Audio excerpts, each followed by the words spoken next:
There's been yet another twist in the nuclear standoff with Iran.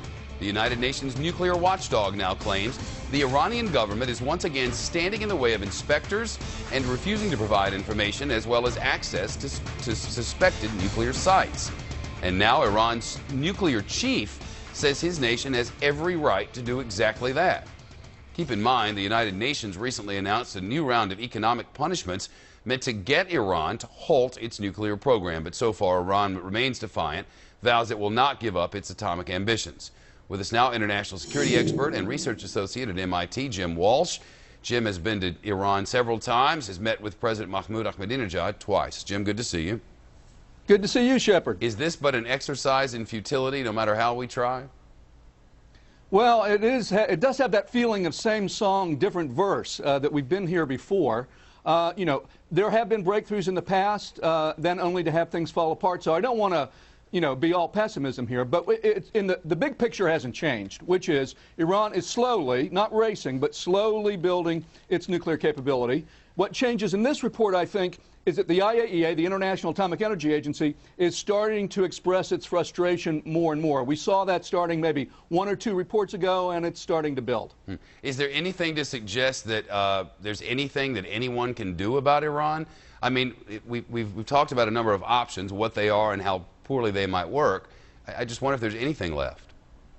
Well, I do think that there are things left. Like? You know, you need two willing partners. I have a set of colleagues, you know, to toot my own horn here a little. I haven't done this before on this show, but I have a proposal that what we do is we take that national enrichment program of Iran's and we make it multinational. We transfer it out of Iran's hands. It stays on Iranian territory. Pardon me? Like the Russians, we're gonna take some of it out, and we were going to do that, yeah, and then they said no, right? Yeah. Yeah, exactly. Now, the difference there was that the Russians were going to process the material in Russia. What I'm saying is, let's run those plants with an international staff. You know, the Iranians can participate, but let's have international staff on the ground, eyes and ears there, and I think that would make it very difficult to misuse the technology they already have installed. That's one suggestion. There are others, but again, it takes 2 to tango here, and you know, so far we have not seen Iran return to the P5+1 talks, the international talks on these issues, and until they do, we are not going to make any progress. Well, if what Iran wants is to be a world power, one with a nuclear weapon, which is what all the West suggests, then why in the world would they? And what in the world would stop them from continuing with what exactly they're doing? Yeah, I would say a couple of things. I'd say it's a little more nuanced in this sense. I think the U.S. intelligence community, its core conclusion is that Iran has not yet made a decision to build the bomb. It wants to have the capability. It wants to be able to pull that trigger later, so to speak, but it hasn't made that decision. And as long as they haven't made that decision, there's still some possibility here so that we can work things out. But again, until they come to the table, that's not going to happen. But there's still play. It's not, all hope is not lost. It's not a foregone conclusion. But each day, they are getting closer and closer to a capability. What are we to make of this? Does this new report, which you say is similar to the last report, mean anything in the big picture? Well, you know, I think it does mean, first, I think it will continue to isolate Iran. Iran is the only country, according to the IAEA, that is not abiding by its safeguards obligations that it has committed to. I do think it puts some pressure on them. It makes it easier to impose sanctions on them. And maybe they're going to get tired of the sanctions at some point. I don't think sanctions are a magic wand, but they can make a contribution to a resolution of the problem. But, you know, in the big picture hasn't changed. And the thinking is that having secret projects within Iran would be very difficult given modern situations.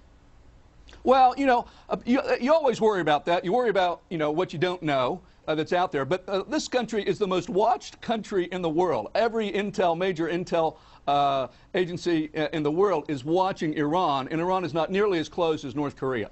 So we knew about their secret comb facility before they announced it. That wasn't any secret to us. We knew about it beforehand. And my guess is we know a lot about what's going on there. So I think it'll be, you know, they could do something, but I don't think we should assume it. I think, again, what we're on here is sort of a slow motion movement towards some point where they're going to have a capability. And the question is, what do we do with the time between now and then? And before we get away, what's the thinking on how Israel is going to act and react? Well, I think, again, we had this, kerfuffle over the summer. Is Israel going to attack? Da-da-da-da. I always had my doubts about that.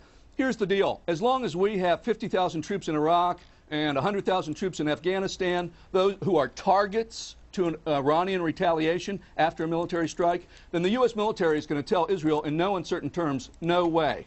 So I don't think that fundamental has changed. That may change in the future, but that fundamental has not yet changed. All right, Jim. Jim Walsh, great to see you. Thank you. Great to see you, Shep. Take